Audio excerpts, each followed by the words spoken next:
लेकिन जब भगवान की बीड़ा उड़ती है ना तो किसी से कोई डर नहीं लगता। सत्कर्म करने वाला व्यक्ति किसी से नहीं डरता है, सच्चा व्यक्ति किसी से नहीं डरता है। डरता है तो कोई झूठा व्यक्ति डरता है लोगों से। हाँ। और भगवान शिव कौन है? सत्यम शिवम। भगवान शिव ही सत्य है। इस संसार में दो ही सत्य मिलेंगे, एक तो 100 सत्य है और दूसरा शिव सत्य है। शोक अर्थात मृत्यु, एक तो मरण सत्य है, एक तो भगवान शिव का शरण सत्य है। और अंतोगत्वा हमें वहीं जाना है। हाँ, मृत्यु के ग्रास में जाना है। और अगर हमको मृत्यु से बचना है, अगर हमको यातनाओं से बचना है, अगर हमको अधर्म से बचना है, तो हमको भगवान शिव की शरणागति लेनी ही पड़ेगी। आज सभी माताओं ने अपने शीश पर कलश उठाया। कलश का अर्थ है क्या होता है, किसे कहते हैं कलश? हाँ।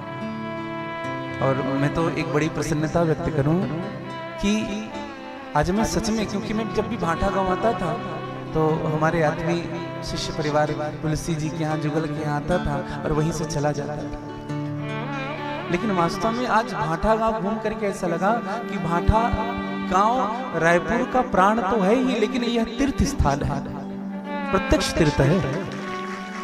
क्योंकि हर कोने में भगवान शिव देवादिदेव महादेव विद्यमान है। माँ आदि शक्ति जगदम्बा की उपासना, माँ शीतला के दर्शन हमें हुए और हमने वहां जाकर के अपनी प्रसन्नता भी व्यक्त की। कहा कि ऐसा स्थान रायपुर में, ऐसा लग रहा है कि ये रायपुर नहीं है। हमें कैसा लग रहा था बताएं? जैसे महाकाल के पीछे जो क्षिप्रा नदी बहती है ना, वहां मेरे हर सिद्धि मैया विद्यमान होते हैं, बस वही मुझे अनुभव होने लगा था। धन्य है यह नगरी, धन्य है यह भूमि। और जहां भगवान शिव विराजते हैं वह स्थान परम रम्य हो जाता है। हाँ। परम रम्य गिरिवरी कैलासु, जहां बसते शिव उमा निवासु। जहां भगवान शिव है वह स्थान परम रम्य है, परम रम्य। रामचरितमानस में जब भगवान राम जी ने रामेश्वर की स्थापना की, जब रामेश्वर की स्थापना की गई तो फिर तुलसीदास जी ने उस समय तक उस स्थान को परम रम्य नहीं कहा था जब तक भगवान शिव जी नहीं विराजित थे। लेकिन जब तुलसीदास जी ने रामचरितमानस में भगवान राम ने जब रामेश्वर की स्थापना की तो वह स्थान परम रम्य हो गया। परम रम्य उत्तम यह धरणी। ऐसे तो शिव महापुराण कोई साधारण ग्रंथ नहीं है भैया, समझिएगा। शिव महापुराण कोई साधारण ग्रंथ नहीं है। शिव महापुराण में 1 लाख श्लोक है। ध्यान से सुनेंगे। मैं शिव महापुराण की मूल कथाओं की चर्चा आपसे करूंगा। ऐसे इधर उधर की बातें करने के लिए तो बहुत समय होता है और बहुत से बात कर भी सकते हैं, लेकिन मूल कथाओं की चर्चा मैं आपसे करूंगा। शिव महापुराण है क्या? हाँ? क्योंकि समय केवल 5 ही दिन मिल पाया और मुझे इस चीज का बड़ा खेद था कि, लेकिन इन माताओं की मैंने श्रद्धा देखी। सबसे पहले गए बाबा निकुंजेश्वर नाथ जी विराजते हैं श्री राधे निकुंज आश्रम में, उनके सामने जाकर के बात रखी। भगवान शिव सुन रहे थे और समझ भी रहे थे। फिर बाद में कई प्रकार की बातें हुई कि गुरुदेव जी क्या करेंगे। मैं बार बार कहता था कि बेटा डेट ले लो, डेट ले लो, डेट ले लो, क्योंकि अक्टूबर से कथाएं मई तक से रिजर्व है। ये शिव की कृपा के कारण है, इसमें हमारा कोई योग्यता नहीं है भैया। बार बार कहते थे और हमने ये समय खाली रखा था और हमने नहीं रखा था, मेरे भगवान ने खाली रखा था, मेरे भोलेनाथ ने रखा था कि बस 21 से लेकर के 25 तक, और आज ही पूर्णाहुति हुई है। कई लोगों को पता होगा कि रात में 2-3 बजे ये सारी सब लोग पहुंचे। ये हमारे जितने संगीत के साधक, हमारे बच्चे अभी अभी पहुंचे 2 घंटे पहले। और आप सब कलश यात्रा जब आए वहां से यात्रा करके, तो व्यासपीठ लग ही रही होगी। तो ये उनकी व्यवस्था है। और मैं तो सदैव एक बात कहता हूं, अगर भगवान की कृपा आपके जीवन में है ना, अगर उन पर भरोसा आपके जीवन में है, अगर आपने उन पर भरोसा किया है, निस्वार्थ भाव से भरोसा किया है, तो बात पक्की समझिएगा, आपकी जीवन की गाड़ी को कभी रुकने नहीं देंगे मेरे गोविंद, कभी नहीं। और शिव महापुराण कोई साधारण ग्रंथ नहीं है, 1 लाख श्लोक है शिव महापुराण में। अच्छा, एक बात हम आप सबसे निवेदन करें, भागवत जी के रचयिता कौन है? भागवत जी के आद्य प्रणेता कौन है? भगवान शिव ही हैं। यम प्रव्रजंत मनुपेत पेत कृतम द्वैपायनो विरह कातर आजुहाव। सुखदेव जी महाराज कौन है? शिव के अंश ही तो हैं, है कि नहीं? कुछ तो बोलिए। कुछ लोग ऐसे ही देख रहे हैं, हाँ या ना, कुछ तो बोले। तो भागवत के आद्य प्रणेता भगवान शिव। अच्छा, देवी भागवत के आद्य प्रणेता कौन है? भगवान शिव। अच्छा, रामचरितमानस किसने लिखा? किसने? तुलसीदास जी ने मानस नहीं लिखा, उन्होंने तो इनको पब्लिश्ड किया। रचना किसने की? रची महेश निज मानस राखा। भगवान शिव ने ही रामचरितमानस लिखा और नाम मानस ही लिखा, रची महेश निज मानस राखा। अच्छा, भागवत जी के लिखने वाले भगवान शिव, देवी भागवत भगवान शिव, रामचरितमानस भगवान शिव, और शिव महापुराण भगवान शिव महापुराण, भगवान शिव की कथा को भगवान शिव ने ही कही है, शिव ने कही है। और ये जो हम कथा सुनते हैं, अच्छा कितनों को पता है कि कथा कौन सुना रहा है और कौन सुन रहे हैं? शिव महापुराण तो हम खूब सुनते हैं। ये जो हम शिव महापुराण सुन रहे हैं, ये कौन से देव हैं जो सुना रहे हैं? जी नहीं, महादेव तो सुना रहे, वो तो सुनाएंगे, आद्य प्रणेता तो है ही, लेकिन हम किससे सुन रहे हैं? जैसे किस संत के मुख से? जैसे व्यास जी ने भागवत जी की कथा सुखदेव जी को सुनाई, और सुखदेव जी ने परीक्षित को कथा सुनाई। शिव महापुराण किसने सुनाई? भगवान नंदीश्वर ने सनक सनंदन सनत कुमार को कथा सुनाई है। ध्यान से सुनिएगा, मैं मूल विषयों में चर्चा करूंगा आप सबसे। भगवान नंदीश्वर ने ये कथा सुनाई और 12 संहिताओं के साथ 1 लाख श्लोक के साथ शिव महापुराण था। फिर मन में विचार आया कि 1 लाख श्लोक पढ़ेगा तो कौन पढ़ेगा? तो फिर इसी शिव महापुराण को व्यास जी को भगवान शिव ने प्रदान किया। ध्यान से सुनेंगे, व्यास जी ने इसी शिव महापुराण को भगवान शिव ने प्रदान किया व्यास जी को, और 24,000 श्लोकों से व्यास जी ने शिव महापुराण का पुनर्निर्माण किया। 24,000 श्लोकों से, जिनमें 7 संहिताएं विद्यमान हैं। 7 संहिताएं। कौन कौन सी संहिता है? 7 संहिताओं में पहला है विश्वेश्वर संहिता। शिव महापुराण में विश्वेश्वर संहिता। दूसरा है रुद्र संहिता। रुद्र संहिता के 5 भाग हैं। पहला खंड है सृष्टि खंड। शिव महापुराण में जब प्रारंभ हुआ तो संपूर्ण सृष्टि का निर्माण भगवान शिव के द्वारा बताया गया है। ये सृष्टि खंड की चर्चा है। दूसरा है सती खंड। आप सबको कथा विदित होगी, भगवान शिव की पहली पत्नी थी जिनका नाम था सती, जिन्होंने अपने देह का त्याग किया, जिनको हम सती खंड के नाम से शिव महापुराण में जानते हैं। तीसरा खंड है पार्वती खंड। जब सती गई तब पार्वती का जन्म हुआ और पार्वती के साथ भगवान शिव के विवाह हुए। फिर इसी में 5वें नंबर का हुआ कुमार खंड।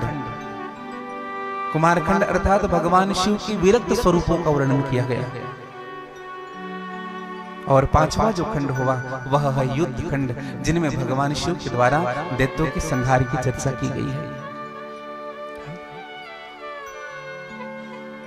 2 संहिताएं, 7 संहिताओं में 2, एक विश्वेश्वर संहिता, दूसरा रुद्र संहिता। रुद्र संहिता के अंदर 5 खंड हैं, ध्यान से सुनेंगे।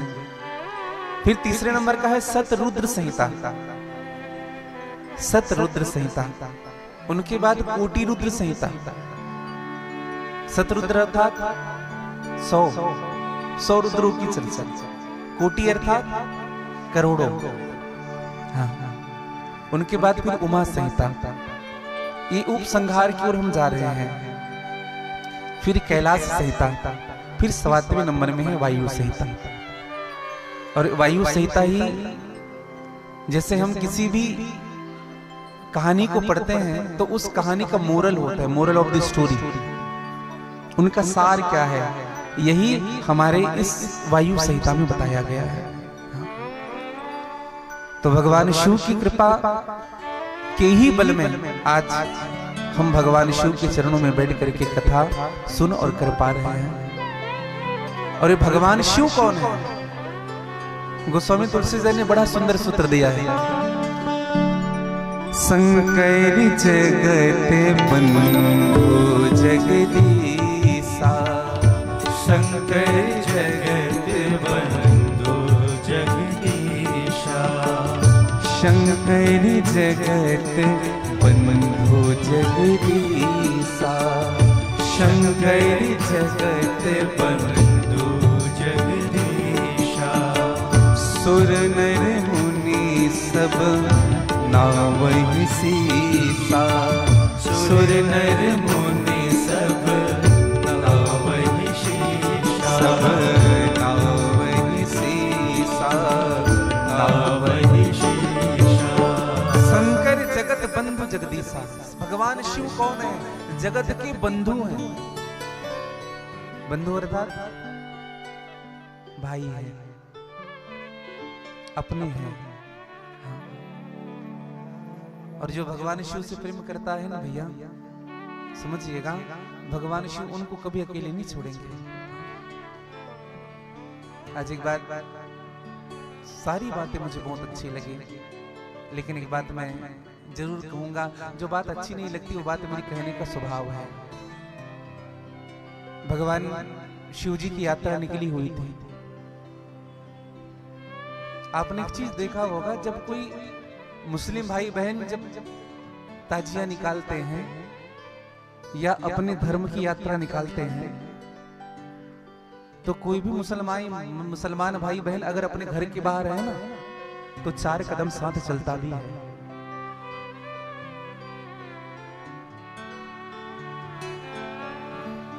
कहीं कहीं मेरी दृष्टि जा रही थी,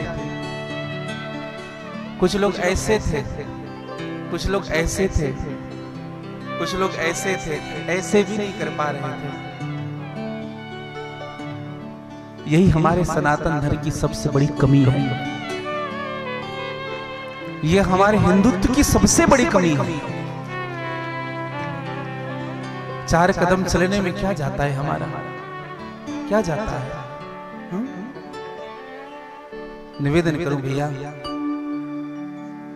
अगर अभी हम साथ नहीं चले ना, तो कोई हाथ पकड़ के चलाने वाला भी कोई नहीं मिलेगा आपको। धन्य है हमारी सभी माताएं, धन्य है आपके परिवार। आपको थोड़ी सी स्वतंत्रता मिली, तब आप समाज में अपने धर्म के लिए, अपने सनातन के लिए कुछ कार्य कर पा रहे हैं। लेकिन कई ऐसे हैं जिनको यह भी ये नहीं होता कि हमें क्या मतलब है, क्या मतलब है। मेरी प्रार्थना है सभी सनातनियों से, और यह उत्सव केवल माताओं का ही नहीं है, यह उत्सव केवल सनातन धर्म प्रचार महिला मंडल का नहीं है, यह उत्सव प्रत्येक सनातनी का है, यह उत्सव प्रत्येक हिंदू का है, यह उत्सव प्रत्येक क्षेत्रवासी का है। कभी जीवन में भाव मत लाइएगा ये हमारा उत्सव नहीं है। हाँ, मैं तो धन्य कहता हूं उन सभी माताओं को, पुत्रवती जुबती जगसोई रघुपति भगति जासु सुत होई। पुत्रवती माताएं कौन होती हैं? जिनका बेटा या बेटी भगवान शिव के चरणों का अनुगामी हो जाता है। शास्त्रों ने तो यहां तक से कहा कि कुलम पवित्रम जननी कृतार्थ, वो कुल धन्य हो जाता है जहां भगवान शिव के भक्त जन्म ले लेते हैं। उस जननी का कोख धन्य हो जाता है जहां भगवान शिव के भक्त जन्म लेते हैं। कुलम पवित्रम जननी कृतार्थ वसुंधरा पुण्यवती चतेन, वसुंधरा भी अपने आप को धन्य मनाती है कि आज भगवान शिव की स्थापना आज मेरे परिवार मेरे जन मिलकर के कर रहे हैं। ये पृथ्वी धन्य है। हाँ। जिस स्थान पर पंडाल लगा हुआ है, आप और हम सब बैठे हुए कथा सुनने के लिए, ये स्थान धन्य है भैया।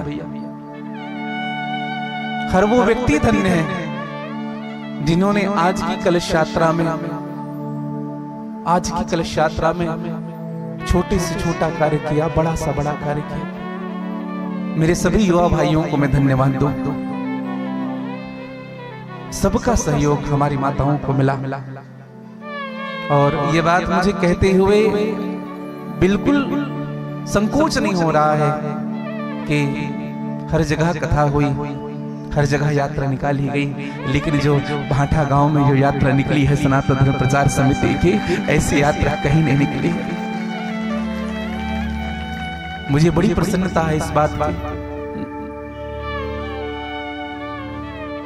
भगवान 4 नहीं, भगवान 400 कर देते हैं। भगवान 400 नहीं, भगवान 4000 कर देते हैं। भगवान शिव के लिए अगर हम एक कदम बढ़ेंगे ना, तो भगवान 4 कदम बढ़ करके हमें स्वीकार करेंगे। अरे हम बढ़ के तो देखिए, एक बार चल के तो देखिए सराह पर।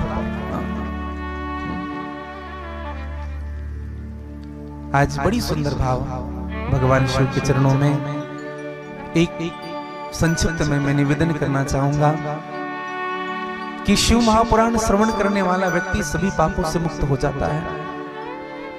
जहां भगवान शिव की कथा होती है, अगर व्यक्ति कथा श्रवण करने के लिए अपने घर से एक पग भी बाहर बढ़ाता है, तो उनके प्रत्येक पग में अश्वमेध यज्ञ करने का फल मिलता है उनको, हर पग में। शास्त्र तो यहां तक से कहता है कि शिव महापुराण की एक शब्द भी अगर हमारे कानों में पड़ गई, उस व्यक्ति की कभी दुर्गति नहीं होती है, वो व्यक्ति कभी नरक नहीं जाता है। शास्त्र तो कहता है कि 1000 बार गंगा स्नान करने से जो फल मिलता है, 1000 बार गंगा स्नान करने से जो फल मिलता है, सप्तपुरियों में जाकर के दर्शन करने से जो फल मिलता है, अगर हम एक घड़ी भी भगवान शिव की कथा सुन रहे हैं बैठ करके, तो हमको यही फल मिलेगा। अगर आपने भगवान के चरणों में सच्ची श्रद्धा और लगन के साथ कथा सुनी है, तो आपको यही फल मिलेगा। आज हम काशी नहीं गए, हम उज्जैन नहीं गए, हम केदारनाथ नहीं गए, हम मल्लिकार्जुन नहीं गए, हम रामेश्वर नहीं गए, अभी तो सभी भगवान को आज हमने भाठा गांव में बुला लिया, क्योंकि सबका कल्याण हो, सबके विचार, सबके बारे में हमने विचार किया। पहले के निर्णय हो रही थी कि क्या कहते हैं इस चौक को, श्री राम चौक। हाँ, राम जी बड़े सुंदर विराजित हैं। पहले निर्णय हो रही थी कि कथा वहां। हम आज कलश यात्रा में चलते चलते सोच रहे थे, भगवान अगर होता आज की दशा जो हमने कलश यात्रा में देखी, तो 10% भी लोग नहीं बैठ पाते। और युगल से हमारी चर्चा हो रही थी कि गुरुजी कल कैसे करेंगे, पंडाल तो लग गया है। हमने कहा सब व्यवस्था होगी और धीरे धीरे करके सारी व्यवस्था होगी।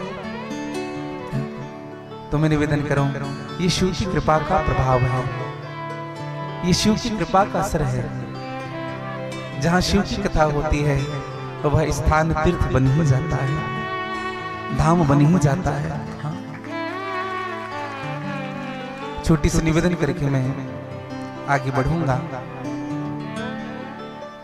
कि इस कलिकाल में जो भगवान शिव की कथा श्रवण करता है उस व्यक्ति की कभी दुर्गति नहीं होती। एक नगर में देवराज नाम का ब्राह्मण हुआ करता था, ध्यान से सुनेंगे। और वह ब्राह्मण अत्यंत अधर्मी था, संध्याहीन था, विश्वासी जनों को ठगने वाला था। एक बात आप सबसे कहें, जीवन में सब करना, लेकिन जो आप पर भरोसा करता है ना, उनसे कभी विश्वासघात मत करना। जो आप पर ब्लाइंड भरोसा करता है, आंख मूंद करके भरोसा करता है, जो आप पर विश्वास करता है, उनके भरोसे को कभी मत तोड़िएगा। अगर आपने उस व्यक्ति के साथ छल किया है जो आपको खूब प्रेम करता है, फिर एक बात समझिएगा, वह व्यक्ति ही भले आपको क्षमा कर देगा, लेकिन मेरा भोलेनाथ आपको कभी क्षमा नहीं करेगा। इसलिए जो आपके साथ लगे हैं, अच्छे से लगे हैं जीवन में, उस व्यक्ति के साथ कभी खेल मत करना जीवन में।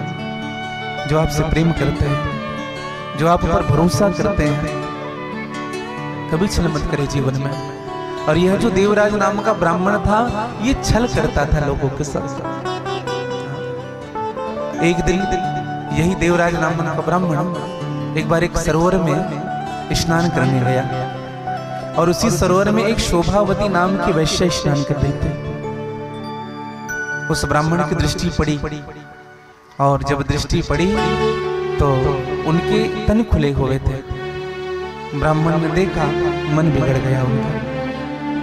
देखो, पाप प्रवेश करता है आंखों के माध्यम से और कानों के माध्यम से।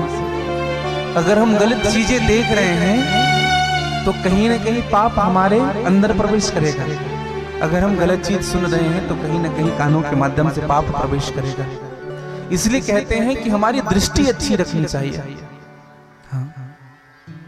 और आजकल तो मोबाइल में, टेलीविजन में ऐसे दृश्य दिखाए जाते हैं कि एक परिवार एक साथ बैठ करके वो दृश्य नहीं देख सकता है। परिवार एक साथ देख नहीं सकते उन सब चीजों को। हाँ। हाँ। लेकिन एक बात कहें आपको, एक बात क्या में बड़ी प्रसन्नता भी है कि भाटा गांव में सब कथा के बड़े प्रेमी हैं, सब भक्त हैं। क्योंकि हमने कई लोगों को देखा है, चौराहे में खड़े होकर के 4 घंटे बिता देंगे। हमारे युवा बहुत अच्छे हैं जो साथ चल रहे थे, लेकिन कई ऐसे युवा हैं जिनको मेरी दृष्टि पड़ी थी चौराहे पर। उनकी दशा मैं नहीं कहूंगा, आप सब जानते हैं। हाँ। केवल जय श्री राम कहने से राम का जय नहीं होगा, केवल गौ मां की जयकारा लगाने से गौ मां की रक्षा नहीं होगी।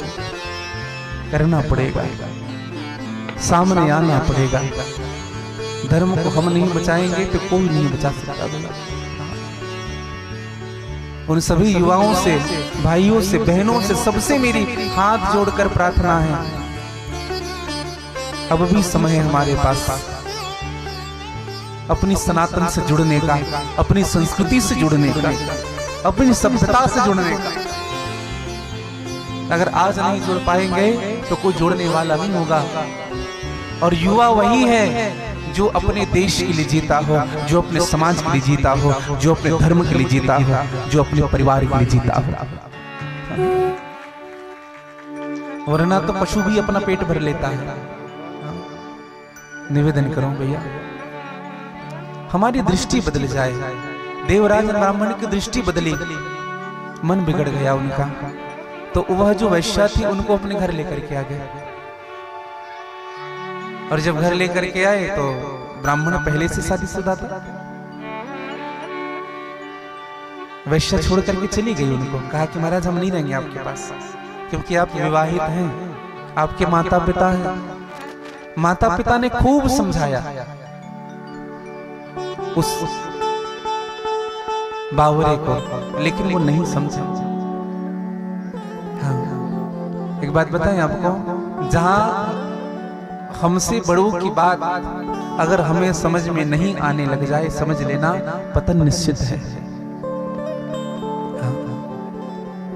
जहां सुमति तहां संपत्ति नाना, जहाँ सुमति तहाँ संपत्ति नाना, जहां कुमति तहां विपत्ति निधाना, जहाँ कुमति तहाँ विपत्ति निधाना। तब उरे कुमति बसे विपरीता, तब और कुमति बसी विपरीता, हित अनहित मानव रिपुप्रीता, हित अनहित मानव रिपुप्रीता। तब उरे कुमति बसे विपरीता, तब और कुमति बसे ओ बसे विपरीता, बसे। ये हमें कैसे पता चलेगा कि हमारे जीवन में कुमति है कि सुमति है? ध्यान से सुनेंगे। कब पता चलेगा कि हमारे जीवन में कुमति ने प्रवेश किया है कि सुमति ने? हम अच्छे बन रहे हैं कि बुरे बन रहे हैं, कब पता चलेगा? कब पता चलेगा बताएं? जब अपना पराया लगने लग जाए और पराया अपना लगने लग जाए, समझ लेना कुमति ने प्रवेश कर लिया है। भाई से ज्यादा पड़ोसी में भरोसा होने लग जाए, समझ लेना कुमति ने प्रवेश कर लिया है। माता पिता से अधिक, क्षमा करिएगा जो बात मैं कहने जा रहा हूं, सास ससुर प्रिय लगने लग जाए, समझ लेना कुमति ने प्रवेश कर लिया है। कोई अपना भला चाहने वाला भी गलत लगने लग जाए, समझ लेना कुमति ने प्रवेश कर लिया। और यही हुआ। और जब ये कुमति प्रवेश करता है ना भैया, तो व्यक्ति को नष्ट होने से कोई रोक नहीं सकता। आज उस ब्राह्मण ने विचार किया, ये कांटे हैं, ये माता पिता पत्नी कांटे हैं। सोए हुए थे एक दिन उनके माता पिता, उनकी पत्नी। उस ब्राह्मण ने जाकर के सबके गले काट दिए, मार दिए सबको, और उस वैश्या को अपने घर लेकर के आ गए। बहुत दिनों तक साथ रखे, खूब सुख भोगा। और भैया एक बात कहे, जो भोगी है ना वो रोगी बहुत जल्दी होता है। रोग प्रवेश किया हृदय में, शरीर में, और एक दिन कोढ़ का रोग हो गया ब्राह्मण को। हमसे जो अपराध होते हैं ना, वो अपराध की सजा हमको इसी जन्म में भुगतनी है, समझिएगा। हमने जो अपराध किया है ना, इसी जन्म में। कोई ऊपर स्वर्ग और नरक नहीं होता। कई लोग कहते हैं ना, तो कोई मरने के बाद स्वर्ग चला जाता है, सब फालतू की बातें हैं। मरने के बाद मुक्ति उक्ति कुछ नहीं होती। मरने के बाद केवल दो ही काम होता है, एक 10 गात्र, दूसरा 13वीं। कोई मुक्ति नहीं। जो जीते जी मुक्त नहीं हो पाया, वो मरने के बाद क्या खाक मुक्त होगा? जो जीते जी बन नहीं पाया, वो मरने के बाद क्या देवता बन जाएगा? संभव ही नहीं। जो जीते जी शिव जी में एक लोटा जल नहीं चढ़ा रहे हैं, क्या मरने के बाद शिव जी उनको स्वीकार करेंगे? असंभव। जो भगवान शिव की यात्रा में एक कदम नहीं चल पा रहा है, अगर हम ये आशा करें कि भगवान शिव हमारे साथ चले, असंभव, हो ही नहीं सकता। अगर हमने धर्म को धारण नहीं किया ना, तो धर्म भी हमारी रक्षा नहीं करने वाले। इसलिए मैं तो कहूं, अगर आप आगे नहीं चल सकते तो जो चल रहे हैं उनके पीछे तो लग जाओ। अरे उनके पद चिन्हों पर तो चलो, अरे उनके हाथ तो पकड़ लो। यही कार्य कर लीजिए, जीवन का भला हो जाएगा। स्वीकार कर लेंगे, भगवान शिव महादेव स्वीकार कर लेंगे। तो मैं निवेदन करूं, अंत में वह ब्राह्मण कोढ़ का रोग हुआ और अंत में वह ब्राह्मण जब मरणासन में जब पहुंचने लगा तो अचानक देखा क्या, कोढ़ के रोग हुए उस ब्राह्मण ने एक शिवालय को देखा और वह ब्राह्मण उस शिवालय में प्रवेश कर गया। और जब ब्राह्मण उस शिवालय में गया तो वहां भगवान शिव की कथा हो रही थी। ध्यान से सुनिएगा। और केवल बैठ करके वो कथा सुन ही रहा है, अचानक बुखार बढ़ने लगा। जब कुष्ठ रोग होता है, जब कोढ़ का रोग होता है, जब व्यक्ति जैसे उनके हाथ सिकुड़ जाते हैं, फिर चर्म रोग और कुष्ठ रोग एक साथ, फिर हड्डियां भी गलने लगती है, उनको कोढ़ का रोग कहते हैं। और जो जीवन में बहुत अधर्म किया रहता है ना भैया, उन्हीं को कोढ़ होता है। क्षमा करिएगा। हाँ। अगर किसी को हुआ हो या आपके परिचय में अधर्मी है वो, हम नाम नहीं लेंगे, लेकिन कुछ ऐसे लोग भी हैं जिन्होंने ब्राह्मणों की खूब निंदा की, जिन्होंने मेरे राम की निंदा की, और उस व्यक्ति को मरना पड़ा तो कोढ़ के रोग से वो मरा। कभी धर्म की निंदा मत करिएगा जीवन में, कभी शिव की निंदा मत करिएगा। मैं तो कहूं, जो शिव भक्त की निंदा करता है वो भक्ति की नहीं, वो भगवान की ही निंदा कर रहा है। कहीं ना कहीं भगवान शिव की निंदा करोगे तो भगवान शिव आपको क्षमा कर देंगे, लेकिन अगर आपके मुख से अगर किसी भक्त की निंदा हो गई, सच्चे भक्त की, तो भगवान कभी क्षमा करने वाले नहीं। क्योंकि भगवान शिव ने स्वयं कहा, अहम भक्ता पराधीनम, मैं भक्तों के अधीन हूं। वह ब्राह्मण खूब तपा उनका शरीर और अंत में उस ब्राह्मण ने अपने देह छोड़ दिया। और जब ब्राह्मण मरा ना भैया, तो उनको लेने के लिए यमदूत आए, और जैसे यमदूत पकड़ रहे थे ब्राह्मण को, तो उसी स्थान पर शिव के गण प्रकट हो गए। बोले शंकर भगवान की। शिव के गण प्रकट हुए और उस ब्राह्मण को पकड़ लिया, और जो यमदूत थे, उनके जो दूत थे, उनसे कहा कि तुम यहाँ से चले जाओ, ये हमारा क्लाइंट है, ये हमारे साथ जाएगा। कहा महाराज, जानते हो इन्होंने जीवन भर तुम्हारा नाम नहीं लिया, भगवान शिव का नाम नहीं लिया, जीवन अपने माँ को समाप्त कर दिया, पिता को समाप्त कर दिया, अपनी पत्नी को समाप्त कर दिया, जीवन भर इन्होंने अधर्म ही किया है। लेकिन भगवान शिव कहते हैं, कितना भी अधर्म करो, एक बार मेरे शिवालय में आकर के, मेरी कथा में आकर के कह दो, प्रभु मैं आपका हूं और आप मेरे। नाम लेते हरि हृदय विचारा, दुख के पल मोह कोई पुकारा, मोरे नाम जो जग में ले, ताहि त्रास यमराज न दे, मोरे नाम जो जग में ले, ताहि त्रास यमराज न दे। जो भगवान शिव का नाम लेता है, यमराज भी उनसे कांप जाता है। इसलिए तो भगवान को कालों के भी काल कहते हैं, भगवान महाकाल है। और यही गति हमारी होगी भैया। शिव महापुराण श्रवण करने के कुछ नियम हैं, आप सबसे मैं निवेदन करूं। ऐसे तो हमें भगवान शिव की कथा जहां होती है, जहां तक लाउड स्पीकर की आवाज जा रही है, आप सबसे मेरी प्रार्थना है कि वह स्थान फिर साधारण नहीं रहता, वह शिवालय बन जाता है।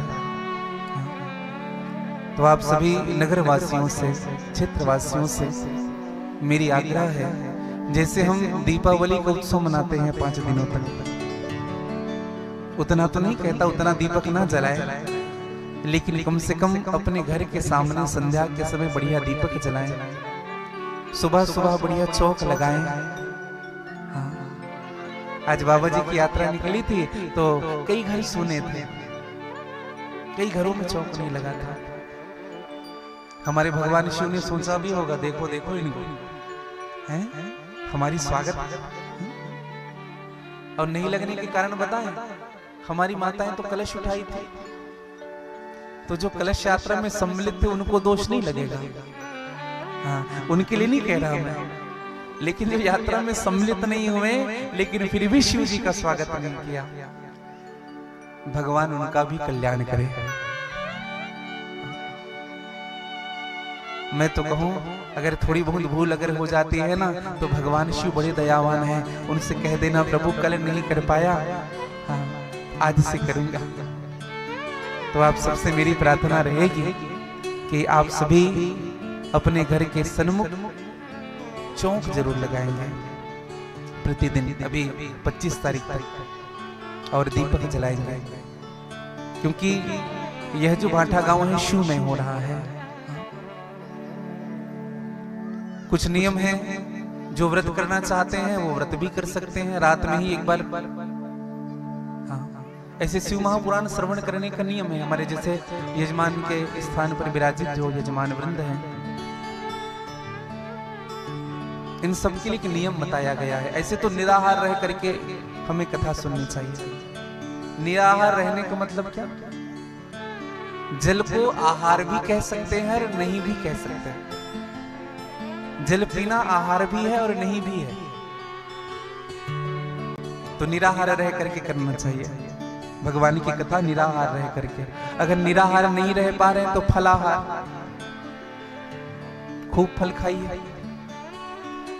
अगर निराहार से भी बात नहीं बन पा रही, फलाहार से भी बात नहीं बन पा रही, तो फुलाहार। फुलाहार मतलब खूब खाओ, लेकिन उतना खाना भैया दिन से भक्ति हो पाए। हाँ, भोजन उतना करके आइएगा। कल से 1 बजे कथा प्रारंभ होगी, और विशेष रूप से हमारी जो माताएं हैं ना, उनको दिन में थोड़ी झपकी लेने की आदत होती है। हाँ, तो मेरी निवेदन यही बनी रहेगी कि थोड़ा सा कम खा करके आएंगे ताकि झपकी ना आए। हाँ, क्योंकि कथा में एक महत्वपूर्ण चीज बताएं आपको, कथा में 2 चीज बड़ी महत्वपूर्ण होती है।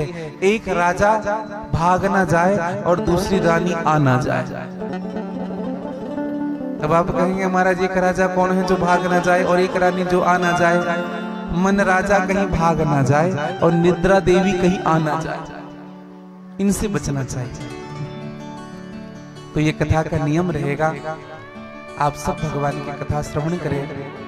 और इन्हीं शब्दों के साथ में वाणी विराम दूंगा, क्योंकि सब थके हुए हैं। सुबह से तैयारी है, मैं तो सुबह से क्या कहूँ 3 महीने से तैयारी चल रही है, दौड़ रहे हैं, भाग रहे हैं।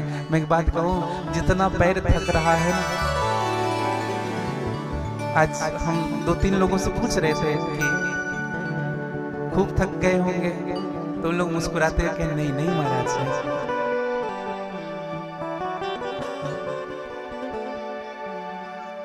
और भैया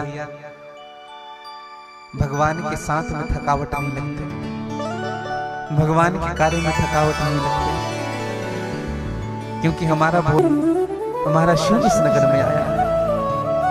अच्छा, किस किस को विश्वास है कि भगवान शिव ही आए हैं? हाँ, तो एक बार कह लीजिएगा हर हर। कुछ लोग को नहीं है, इसलिए धीरे से कह हर हर महादेव। थोड़ा जोर से कहिए हर हर हर हर। मेरा भोला नगर में आया है,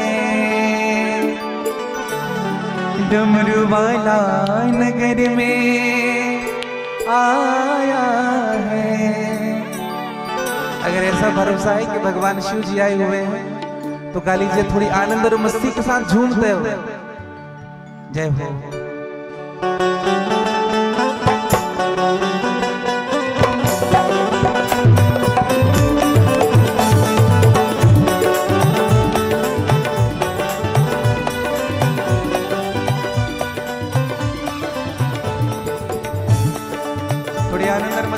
झूमते बड़े भाव से।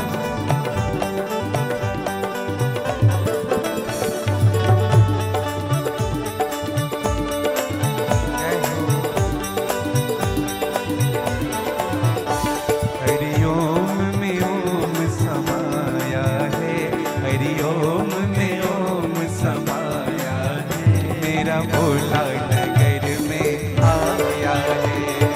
ओम में ओम समाया है, मेरा भोला नगर में आया है।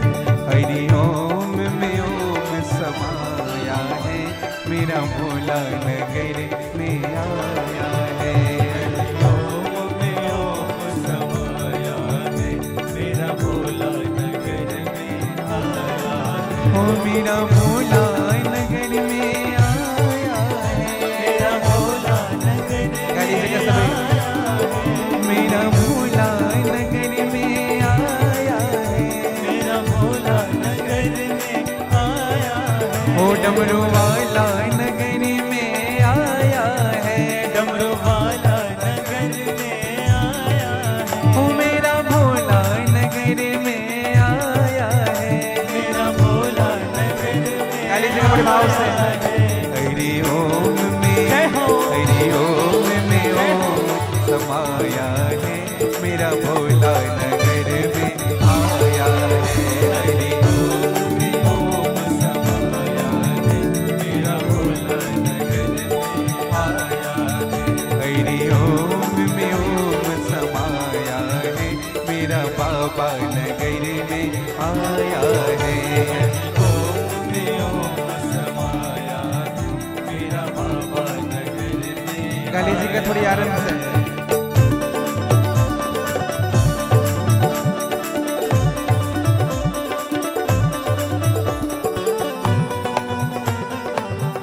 जय हो। एक निवेदन करूं मैं सबसे, बाहर जो हमारे भाईजन खड़े हो उनसे मेरी प्रार्थना है आप लोग भी अंदर आ जाए। हाँ। देखो ये उत्सव, ये आनंद आप और हम सब मिलकर के बड़े भाव से करें, और जितनी आनंद, जितनी श्रद्धा, जितना लगन, जितना प्रेम बांट सको अपने जीवन में, थोड़ी आनंद और मस्ती के साथ दोनों हाथ पसारिए।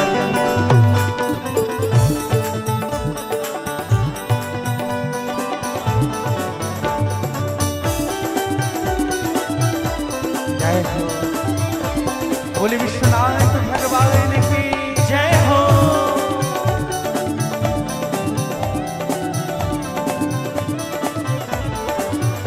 मेरे भोले के जटा पे गंगा है, मेरे भोले की जटा पे गंगा है। मेरे भोले के जटा पे गंगा है।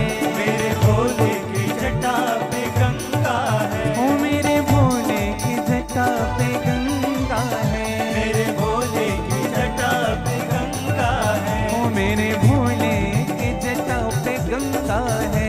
मेरे भोले की जटा पे गंगा है। गंगा में, जय हो। गंगा में, गंगा में ओम समाया है, मेरा भोला नगर में आया है। गंगा में ओम समाया जय हो। मेरा भोला नगर में आया है। हरि ओम में ओम समाया है, मेरा बाबा नगर में आया है। ओम में ओम समाया है, मेरा बाबा नगर में आया। गाली से बड़े भाव से।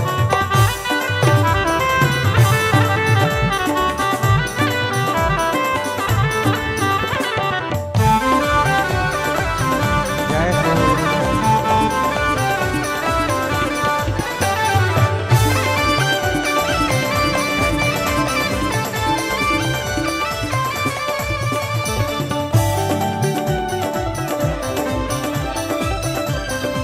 बोले विश्वनाथ भगवान की जय हो।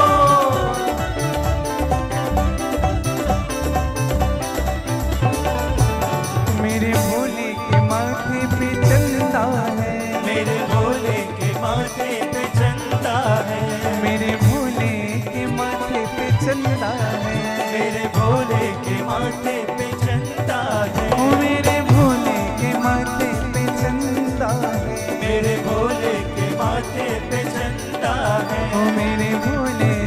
माथे पे चंदा है, मेरे भोले के माथे पे झंडा है। आप लोग गा लीजिए।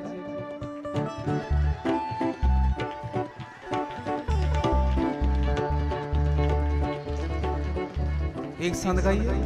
पीछे वालों की आवाज नहीं आ रही हम तक, और हमारे भाइयों की आवाज नहीं आ रही। हमारी माताएं तो खूब झूम रही है। चंदा में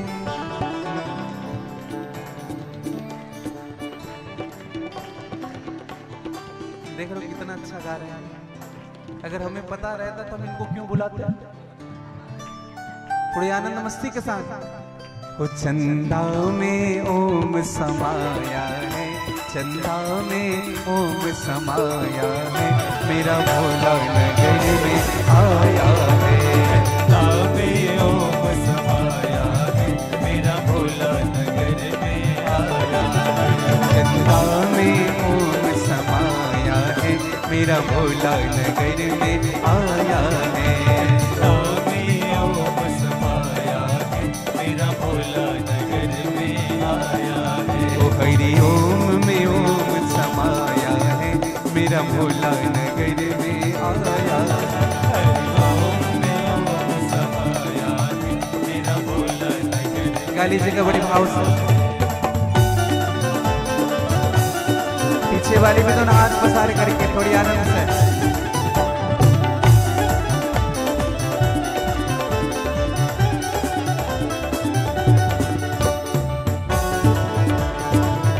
जय हो।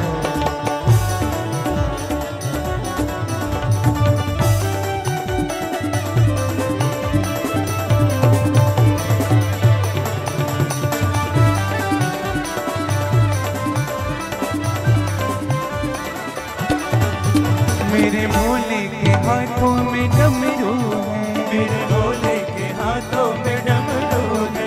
मेरे भोले के हाथों में डमरू है। मेरे भोले के हाथों में डमरू है।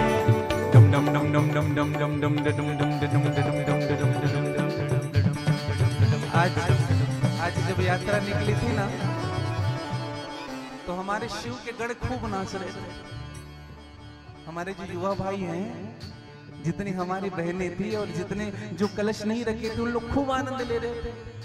तो हम ऐसे सुन रहे थे। एक माता जी को जरा क्या बताए, हमने कलश रखा है। नहीं तो बताते, सबकी इच्छा हो रही थी। डमरू में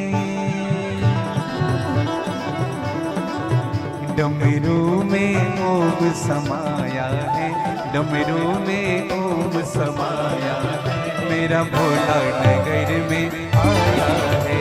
डमरू में ओम समाया है, मेरा भोला नगर में आया है। डमरू में ओम समाया है, मेरा भोला नगर में आया है। डमरू में ओम समाया है, मेरा भोला नगर में। गा लीजिएगा बड़े भाव से।